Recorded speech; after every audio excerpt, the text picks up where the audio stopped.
പഴയ പ്രൗഢി നഷ്ടപ്പെട്ടെങ്കിലും പോസ്റ്റ് ഓഫീസുകൾ ഓരോ നാടിൻ്റെയും അടയാളങ്ങളും വിലാസങ്ങളുമാണ്. അത്തരത്തിലൊരു പോസ്റ്റ് ഓഫീസ് തിരുവനന്തപുരത്ത് പാൽക്കുളങ്ങരയിൽ കഴിഞ്ഞ നൂറ്റാണ്ടായി പ്രവർത്തിക്കുന്നുണ്ട്. ആ പോസ്റ്റ് ഓഫീസ് ഒരു സുപ്രഭാതത്തിൽ ഒരു ലെറ്ററിൻ്റെ അടിസ്ഥാനത്തിൽ അവിടെ നിന്ന് മാറ്റിക്കൊണ്ടുപോകാൻ അധികാരികൾ തീരുമാനമെടുക്കുകയാണ്. വലിയ പ്രതിഷേധമാണ് നാട്ടുകാർക്കുള്ളത്. അത് കേവലം ഒരു പോസ്റ്റ് ഓഫീസ് നഷ്ടപ്പെടുന്നതുകൊണ്ട് മാത്രമല്ല, അവരുടെ ഒരു അടയാളം, ഒരു വിലാസം നഷ്ടപ്പെടുന്ന ഒരു പ്രതീതിയാണ്, വികാരമാണ് നാട്ടുകാർക്കുള്ളത്. അതിൻ്റെ ഭാഗമായാണ് അവർ പോസ്റ്റ് ഓഫീസ് മാറ്റിക്കൊണ്ടുപോകുന്ന അഭ്യർത്ഥനയുമായി അധികാരികളെ കാണാനും പ്രതിഷേധങ്ങൾക്കുമൊക്കെ ഒരുങ്ങുന്നത്. പാൽക്കുളങ്ങര പോസ്റ്റ് ഓഫീസ് അപ്രതീക്ഷിതമായിട്ട് അടച്ച് പൂട്ടുന്നു എന്നൊരു നോട്ടീസ് ഇന്ന് രാവിലെയാണ് ഇവിടെ പതിച്ചിരിക്കുന്നത്. അത് ആരാണ് അങ്ങനെ ഒരു നോട്ടീസ് ഇവിടെ പതിച്ചത് എന്നുള്ളതിന്റെ ഒരു രേഖയില്ല. ഒരു നോട്ടീസ് പതിച്ചിരിക്കുന്നു എന്നുള്ളതല്ലാതെ ഉത്തരവാദപ്പെട്ട ഏതെങ്കിലും ഉദ്യോഗസ്ഥന്റെ പേരോ ഒപ്പോ ഒന്നും ഇല്ലാതെ ഒരു തപാൽ ഓഫീസ് അടച്ചു പൂട്ടുന്ന അതീവ ഗുരുതരമായ ഒരു നടപടിയാണ് ഇവിടെ ഉണ്ടായിട്ടുള്ളത്.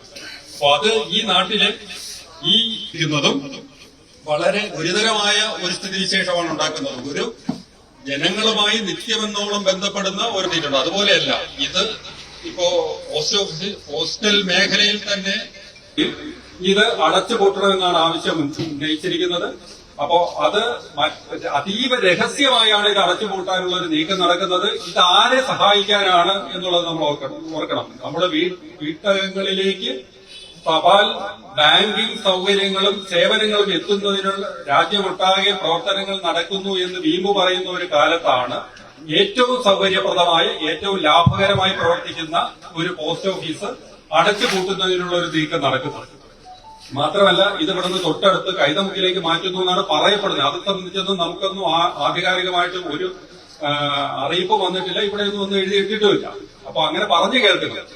അവിടെയാണെങ്കിൽ ഞങ്ങൾ മനസ്സിലാക്കാൻ സാധിച്ചത് അവിടെ വാടക കെട്ടിടത്തിൽ പ്രവർത്തിക്കുന്ന ആ പോസ്റ്റ് ഓഫീസ് ഒഴിഞ്ഞു കൊടുക്കണമെന്ന് ആവശ്യപ്പെട്ടിരിക്കുകയാണ്. അപ്പോ ഇത് ഒരു പിടിക്ക് 2-3 പക്ഷികളെ സൃഷ്ടിക്കാനുള്ള ഒരു നീക്കമാണ്. അതായത് ഇവിടെ നിന്ന് അങ്ങോട്ട് മാറ്റുന്നു, ഒരു 2-3 മാസത്തിനുള്ളിൽ ആ പോസ്റ്റ് ഓഫീസും അടച്ചുപൂട്ടും, എന്നിട്ട് ഇത് വേറെ ഏതോ ഒരു ഓഫീസിലേക്ക് മാറ്റാനുള്ള ഒരു നീക്കമാണ് നടക്കുന്നതെന്നാണ് മനസ്സിലാക്കുന്നത്. അതായത് ഈ നമ്മുടെ എത്തിക്കുന്നതിന്റെ വക്കോളം എത്തിക്കുന്ന സ്ഥിതിയിൽ എത്തിച്ചതിന് സമാനമായി ലാഭകരമായി പ്രവർത്തിക്കാൻ ഉദ്ഘാടനം നിർവഹിക്കുന്നതിനായി ഈ കൂട്ടായ്മയിലേക്ക് സ്വാഗതം പറയുന്നതിനായി ഇവിടെ ഈ കഴിഞ്ഞ തെരഞ്ഞെടുപ്പിൽ സ്ഥാനാർത്ഥിയായിരുന്ന ശ്രീമതി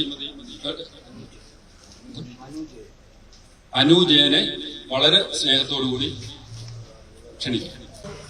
കുറെ വർഷങ്ങളായിട്ട് ഇവിടെ പ്രവർത്തിക്കുന്ന നമ്മുടെ പോസ്റ്റ് ഓഫീസിന്റെ അടച്ചുപൂട്ടലുമായി ബന്ധപ്പെട്ട് എത്തിയ എല്ലാവർക്കും, നമ്മുടെ തൊട്ടടുത്തുള്ള വാർഡിന്റെ മത്സരിച്ച സാറാണ് എല്ലാവർക്കും ഈ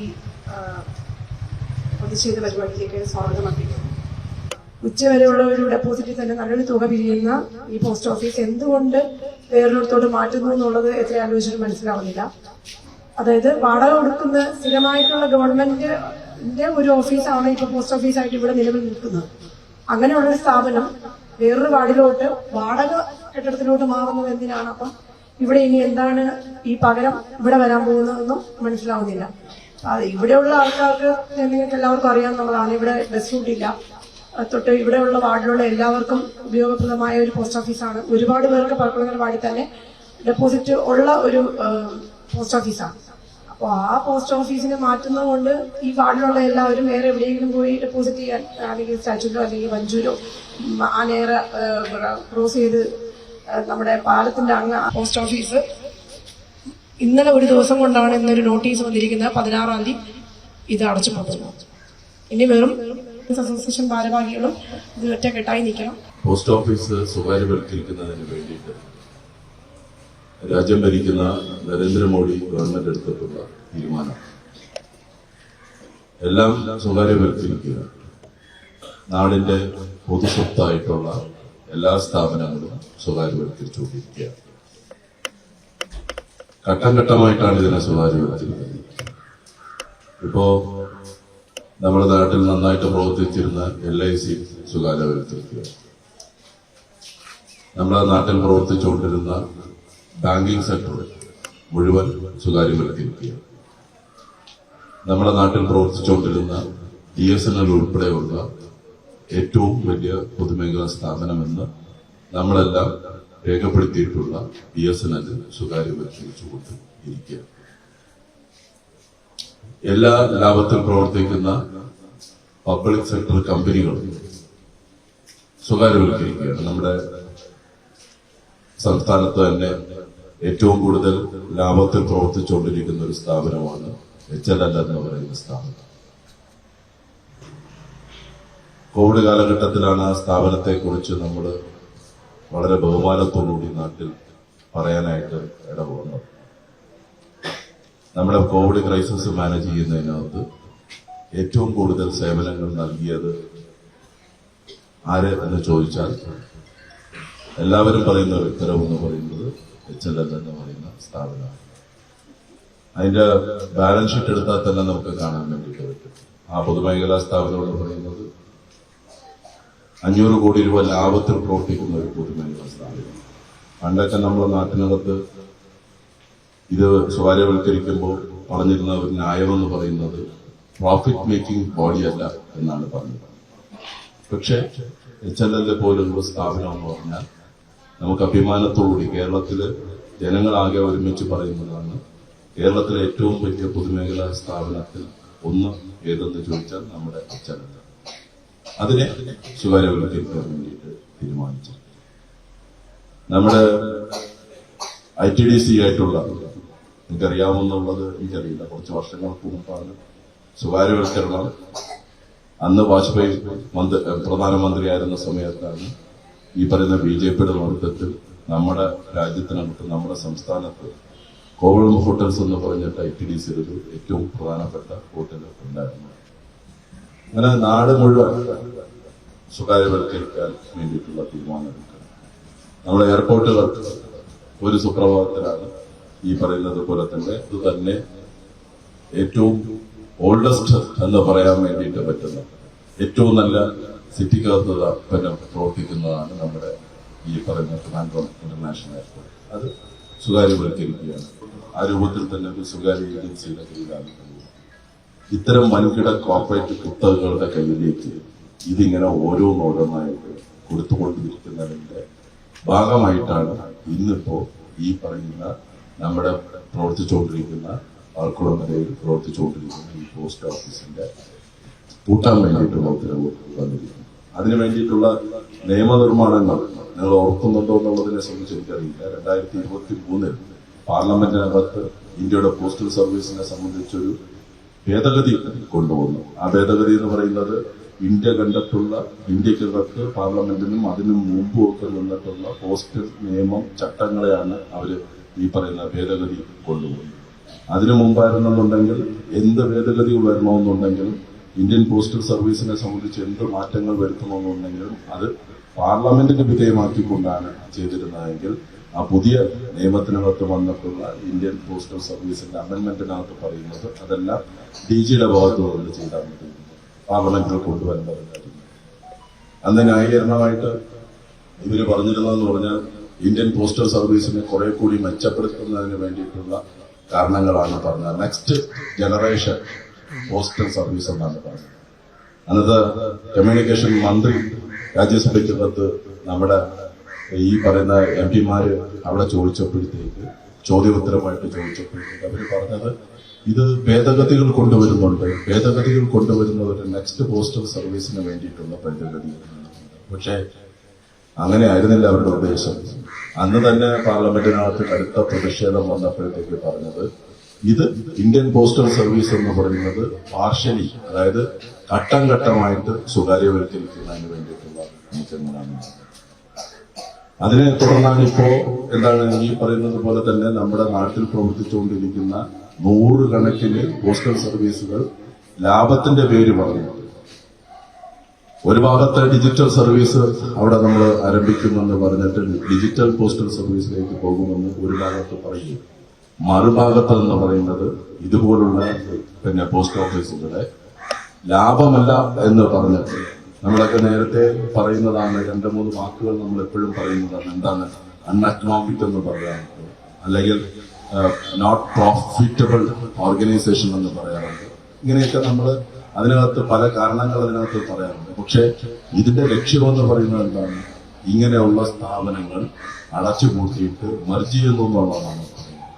അപ്പൊ ഇവിടെ തീരുമാനിക്കുന്ന പറഞ്ഞാൽ ഇവിടുത്തെ പോസ്റ്റ് ഓഫീസും വേറൊരു പോസ്റ്റ് ഓഫീസും കൂടി ഒരുമിപ്പിച്ച് കൊണ്ടുവന്നിട്ട് അത് മർജ് ചെയ്തിട്ട് അത് ഈ പറയുന്നത് പോലെ തന്നെ കൈതമുക്കിൽ തുടങ്ങുക എന്നുള്ളതാണ് ഉദ്ദേശം. അതിന്റെ ഭാഗമായിട്ടാണ് ഈ കൂട്ടം എന്ന് പറയുന്നത്. നമ്മുടെ പേട്ടയിൽ പ്രവർത്തിക്കുന്ന ഒരു പോസ്റ്റ് ഓഫീസ് ഉണ്ട്, നിങ്ങൾക്ക് അറിയാവുന്നത്. എന്റെയൊക്കെ ചെറുപ്പക്കാലം മുതലേ നമ്മൾ കാണുന്നതാണ്. ആദ്യ പോസ്റ്റ് ഓഫീസുകളിലൊന്നാണ് ആ പോസ്റ്റ് ഓഫീസ്. അതും ആനേറയും കൂടി മർജ് ചെയ്യാൻ വേണ്ടിയിട്ട് പോകുന്നത്. അപ്പൊ മർജ് ചെയ്യുമ്പോഴത്തേക്ക് എന്താ ഇതിനകത്ത് ഒരു ലക്ഷ്യം വെക്കുന്നത്? അത് മർജ് ചെയ്ത് ആ പുതിയ പോസ്റ്റ് ഓഫീസിലേക്ക് പോകുന്നത്. അങ്ങനെ പോകുമ്പോഴത്തേക്ക് അങ്ങനെ 100 കണക്കിന് ഈ പറയുന്നത് പോലെ തന്നെ പ്രോഫിറ്റ് മേക്കിംഗ് ഇല്ല എന്ന കാരണം പറഞ്ഞിട്ട്, പച്ചക്കള്ളം പറഞ്ഞിട്ട് അവർ ഇതെല്ലാം ഈ പറയുന്നത് കേന്ദ്രീകരിക്കുന്നത്. അത് 100 കണക്കിന് സ്ഥലങ്ങളിൽ ഇപ്പോ നമ്മളിപ്പോ ലിസ്റ്റ് ഔട്ട് ചെയ്തത് ഇപ്പോ നിങ്ങൾ വിചാരിക്കും ഇന്ന് തുടങ്ങിയതാണെന്ന് വിചാരിക്കും. അല്ല, 2002 നമ്മുടെ പാർട്ടി തന്നെ നിർത്തണമെന്ന് പറയുന്നതിന്റെ കാര്യത്തിൽ ഒരു പ്രധാന കാരണം എന്ന് പറയുന്നത്, നമ്മുടെ മുക്കിലും മൂലയിലും നമ്മുടെ അർബൻ ഏരിയാസിലും റൂറൽ ഏരിയാസിലും ഒക്കെ തന്നെ ഇതിന്റെ എവിടെയൊക്കെ മനുഷ്യരായിട്ടുള്ള ആളുകൾ ഇന്ന് നമ്മുടെ സ്ഥലത്ത് താമസിക്കുന്നുണ്ട്, അങ്ങ് അറ്റം വരെ എന്നുള്ളതാണ്. ഈ കേന്ദ്ര ഗവൺമെന്റ് എടുത്തിരിക്കുന്ന പുതിയ തീരുമാനം നിങ്ങൾ കണ്ടിട്ടുണ്ടാവും. പോസ്റ്റ് ഓഫീസ് എന്ന് പറയുന്നത് നമ്മുടെ റെയിൽവേ അടിസ്ഥാനപ്പെടുത്തിയിട്ടാണ് പോകുന്നത്. നമുക്ക് അറിയാം, ഇന്നത്തെ ഈ അതിവേഗം നമ്മുടെ ഈ സ്പീഡ് പോസ്റ്റ് എന്നൊക്കെ പറയുന്നത് പെട്ടെന്ന് കിട്ടുന്നത് ഈ പറയുന്ന റെയിൽവേ മാർഗം പോകുമ്പോഴത്തേക്കാണ്. ഇപ്പോ പാർലമെന്റിനകത്തു നിന്നും ഇവര് നടത്തിയിട്ടുള്ള ചർച്ചയുടെ അടിസ്ഥാനത്തിലും എല്ലാം തന്നെ നമ്മളെ റെയിൽവേ സംവിധാനം ഇവര് പോസ്റ്റൽ ഡിപ്പാർട്ട്മെന്റിൽ നിന്ന് എടുത്തു മാറ്റുകയാണ്. അതിന് പകരം ഇവര് പ്രൈവറ്റൈസ് ചെയ്തിട്ടുള്ള ഏജൻസികളും ഈ പറയുന്നത് പോലെ തന്നെ വാഹനങ്ങൾ മുഖാന്തരം അതിലേക്ക് കേന്ദ്രീകരിക്കാൻ വേണ്ടിയിട്ട് പോവുകയാണ്. ഇപ്പൊ എന്താ പ്രശ്നം? ഒന്ന്, പെട്ടെന്ന് നമുക്കൊരു സ്പീഡ് പോസ്റ്റ് എത്തിക്കാൻ വേണ്ടിയിട്ട് പറ്റും. 2, അവരുടെ ഈ പ്രൈവറ്റൈസ് ചെയ്തിട്ടുള്ള വാഹനങ്ങളിലേക്ക് അത് മാറ്റുമ്പോഴത്തേക്കുണ്ടാകുന്ന പ്രശ്നം എന്ന് പറയുന്നത്, അതിന് കൂടുതലായിട്ടുള്ള പണം നമ്മൾ നൽകിക്കൊണ്ട് മാത്രമേ നമുക്ക് ഈ പറയുന്നത് പോലെ തന്നെ സ്പീഡ് പോസ്റ്റ് കിട്ടാൻ വേണ്ടിയിട്ട്. അപ്പൊ അതുകൊണ്ട് അടിമുടി ഇതിനെ പ്രൈവറ്റൈസ് ചെയ്യുന്നതിന്റെ ഭാഗമായിട്ടാണ് ഈ പറയുന്ന സ്വകാര്യവൽക്കരണത്തിന്റെ പേരിലാണ് സാധാരണ ആളുകളുടെ വയറ്റത്തടിക്കുന്ന തീരുമാനമാണ് ഈ കേന്ദ്ര ഗവൺമെന്റ് ഇപ്പോൾ നടപ്പിലാക്കിക്കൊണ്ടിരിക്കുന്നത്. അതിന് എതിരായിട്ട് വരുന്ന നാളുകളിൽ വളരെ ശക്തമായിട്ടുള്ള പ്രതിഷേധമാണ് നമ്മുടെ നാട്ടിനകത്ത്. ഒരു സംശയവും ആ കാര്യത്തിനകത്ത്. ഇത് ജനങ്ങൾ ഇന്നിപ്പോ സ്പോണ്ടേനിയസ് ആയിട്ടുള്ള, ഇന്നിപ്പോ ഇവിടെ സന്തോഷം ഇവിടെ സൂചിപ്പിച്ചപ്പോഴത്തേക്ക് പറഞ്ഞു, ഇന്നിപ്പോ രാവിലെ ആരാണ് എന്താണെന്നുള്ളതൊന്നും അറിയാതെ ഇവിടെ ഒരു നോട്ടീസ് വന്നിരിക്കുക. ആ നോട്ടീസ് എന്ന് പറയുന്നത് ഇത് ഇവിടെ നിന്ന് മാറ്റാൻ വേണ്ടിയിട്ടുള്ള തീരുമാനം. അങ്ങനെയൊന്നും തീരുമാനമെടുത്താൽ ഇതെല്ലാം ജനകീയമായിട്ടുള്ള പ്രതിഷേധം വരുന്ന ഒരു സംസ്ഥാനമാണ് നമ്മുടെ സംസ്ഥാനം എന്നുള്ളത്. എന്ത് വില കൊടുത്തിട്ടായിരുന്നാലും ശരി തന്നെ ഇത്തരം തെറ്റായ നടപടികൾക്കെതിരെ വളരെ ശക്തമായിട്ടുള്ള ജനകീയ അഭിപ്രായം രൂപപ്പെട്ടു വരുമെന്നുള്ള കാര്യത്തിനകത്ത് യാതൊരുവിധ സംശയവും ഈ കാര്യത്തിനകത്ത് ഇല്ല എന്ന് പറഞ്ഞുകൊണ്ട് ഈ അധികാരികൾ ഇന്നിപ്പോ ഇതൊരു തുടക്കം മാത്രമാണ്. ഈ ജനവാസത്തിൽ ഇവിടെ താമസിക്കുന്ന ആളുകളുടെ ഒരു തുടക്കം മാത്രമാണ് ഈ പ്രതിഷേധം എന്ന് പറയുന്നത്. വരുന്ന നാളുകളിൽ വളരെ ശക്തമായിട്ടുള്ള പ്രതിഷേധമായിരിക്കും ഇക്കാര്യത്തിനകത്ത് വരാൻ പോകുന്നത്. ഒരു 500 വർഷം പാരമ്പര്യമുള്ളതാണ് ഇന്ത്യൻ പോസ്റ്റൽ സർവീസ് എന്ന് പറയുന്നത്. നമ്മുടെ സാധാരണ ജീവിതത്തിനകത്ത് ഓഫീസ് എന്ന് പറയുന്നത്. അവിടേക്കാണ് ഈ പറയുന്നത് പോലെ തന്നെ സ്വകാര്യ തീരുമാനം കേന്ദ്ര ഗവൺമെന്റ് എടുത്തിരിക്കുന്നത്. ഇത് BSNL പൊളിച്ചതുപോലെ ഈ പറയുന്നത് 50% ഷെയറുകൾ കൊടുക്കാൻ വേണ്ടിയിട്ടാണ് ഇപ്പോ കേന്ദ്ര ഗവൺമെന്റ് തീരുമാനിച്ചിരിക്കുന്നത്. എന്നിട്ട് അവർ പറയും സെക്ടർ ബൈ സെക്ടറായിട്ട് ഇതിനെ ഫ്രാഞ്ചൈസികൾ കൊടുത്ത് ഇതിനെ സ്വകാര്യവൽക്കരിക്കും. ഇത് ചെറിയ സ്ഥാപനമായിട്ട് തുടങ്ങിയിട്ടുള്ള സ്ഥാപനം അതുൾപ്പെടെ ഉള്ളത് മറ്റ് കോർപ്പറേറ്റ് സ്ഥാപനങ്ങൾക്ക് കൈകാര്യം ചെയ്യുന്നതിന് വേണ്ടിയിട്ടാണ് ഈ ധൃതി വെച്ചിട്ടുള്ള ഈ നീക്കമെന്ന് പറയുന്നത്. ഇത് പ്രതിഷേധത്തിന്റെ ദിവസങ്ങളായി നമുക്ക് ഈ സമരത്തെ മാറ്റാൻ വേണ്ടിയിട്ട് കഴിയണം. ഇത് ഒരു തുടക്കമായിട്ട് മാത്രമേ ഇതിനെ കാണാൻ വേണ്ടിയിട്ട് കഴിയൂ. ഈ സ്വകാര്യവൽക്കരിച്ചുകൊണ്ട് ഈ പോസ്റ്റൽ സർവീസിനെ അടിമുടി അവസാനിപ്പിക്കുന്ന രൂപത്തിലേക്ക് നമ്മളെ തീരെഴുതി കൊടുക്കുന്ന ഇത്തരം പകൽ കൊള്ളക്കെതിരായിട്ടുള്ള അതിശക്തമായിട്ടുള്ള സമരത്തിലേക്ക് നമുക്ക് വരേണ്ടി വരുമെന്ന് മാത്രം പറഞ്ഞുകൊണ്ട് സഖാക്കളെ മുഴുവൻ ഇവിടെ പ്രതിഷേധത്തിന് വന്ന മുഴുവൻ ആളുകളെയും, ഞങ്ങളുടെ പാർട്ടിയെ സംബന്ധിച്ചാണെന്നുണ്ടെങ്കിൽ CPM സംബന്ധിച്ച് ഇതിനെതിരെ വളരെ ശക്തമായിട്ടുള്ള നിലപാടുമായിട്ട് വരുന്ന ദിവസം വരും. ഇതിപ്പോ എനിക്ക് തോന്നുന്നത് നമ്മുടെ ജില്ലക്കകത്ത് 2002 കുറച്ചു കാലങ്ങൾക്ക് മുമ്പ് ഇതിങ്ങനെ തുടങ്ങിയിരുന്നെങ്കിലും ജനകീയമായിട്ടുള്ള എതിർപ്പുകളും പ്രതിഷേധങ്ങളും വന്നപ്പോൾ ഇത് അവസാനിപ്പിച്ചു പോയതാണ്.